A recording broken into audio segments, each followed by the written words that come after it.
Hi, I am Gloria Rivers, author of the blog One More With Us, and this is the page where we'll talk about books that I have read and that I recommend and that I would like for you to try as well. Our treatment manager from the agency that we work with recommended this book to me, When a Stranger Calls You Mom. Why Traumatized Children Think, Feel, and Act the Way They Do. It's by Katharine Leslie, and she has a doctorate in developmental psychology and is an expert in child development and parent-child relationships, and is an adoptive mother of 4 traumatized children. And I have to read because it's too much for me to memorize. So this book I do recommend to anyone who enters foster care. The thing about Katharine Leslie is she really wants to focus. What she says in the beginning of the book is that there is much information about development in children,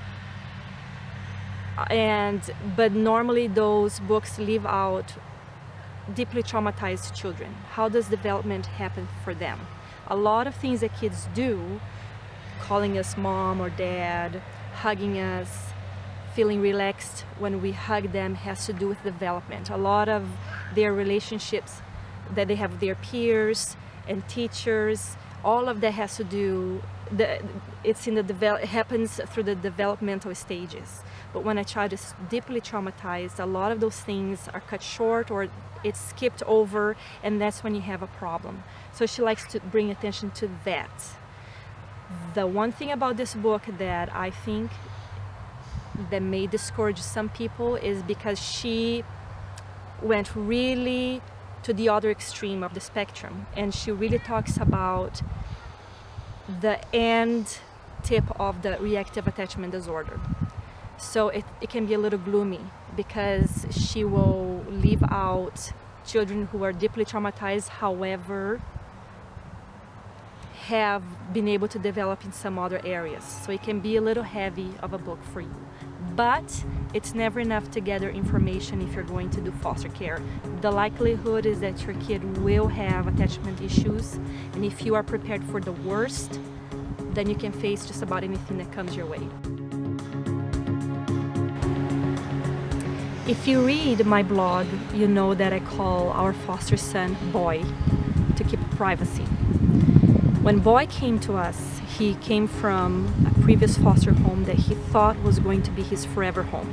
So he already had trauma from his birth family, then trauma from that breakup with the foster family. So when he came to us, he came kicking and screaming.